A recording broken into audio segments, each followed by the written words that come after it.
Nā reira ko ngā whetū, te rā, te mārama, ai koera ngā tohu ka whai i tēnei wā.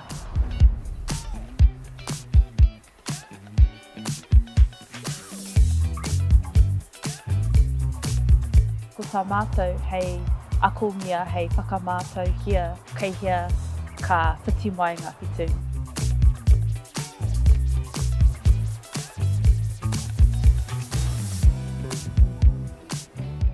Ko te mea tuatahi, kia mōhio kaha ai koe ki ngā hunonga o ngā pau, so kōwai ngā tipuna i runga i ngā pau, tā rātou whakapapa kia mātou.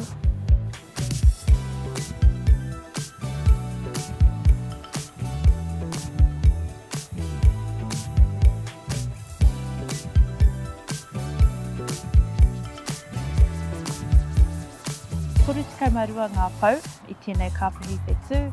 Ko kupe tēnei, ka tū ia i te tonga, ka whakatinana ia i tētahi rangatira i whai huarahi i runga i te moana nui a kiwa.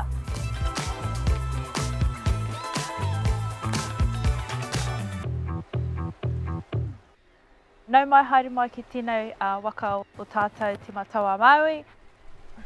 Ko inei tūru mō ngā kaiwhakatere waka, mō ngā navigators me ki. Ko tā rātou, ka noho, ka mātakitaki, ka tirotiro haere ki ngā tohu o te whenua, o te moana, o Tangaroa, o Tāwhirimātea. Ētahi mō mahi i runga i te waka, ko te mahi i runga i te hoi urungi, ko ngā mahi o te rā, ko tētahi o ngā mahi tunu whakahirahira ko te mahi ringawera, kei te tunu koe te rapia niki atu mo te 16, 15 o ngā kaimoana. Nā reira ko tēnei te whare moi meki, he hara i te mea kei te Hilton mātou, engari ko te nuinga o te wā kei runga nā i te waka. I tai wā me he mea he wera, ka rongo koe i te haunga i raro nei, nā reira ka aroha ki a koe me tō hoa moi.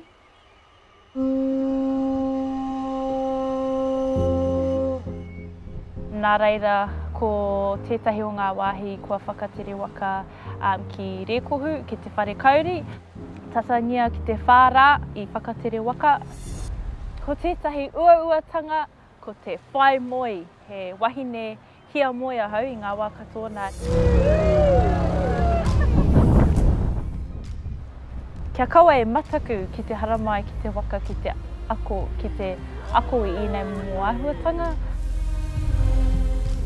Especially mō ngā wahine Māori hoki, ngā rangatahi wahine Māori. Ki te haramai, e hara i te mea me he tāne anake ngā tūranga o te kaihautu me te kaiwhakatere waka, kei ko nei mātou ngā wahine Māori e tū ana i enei wāhi.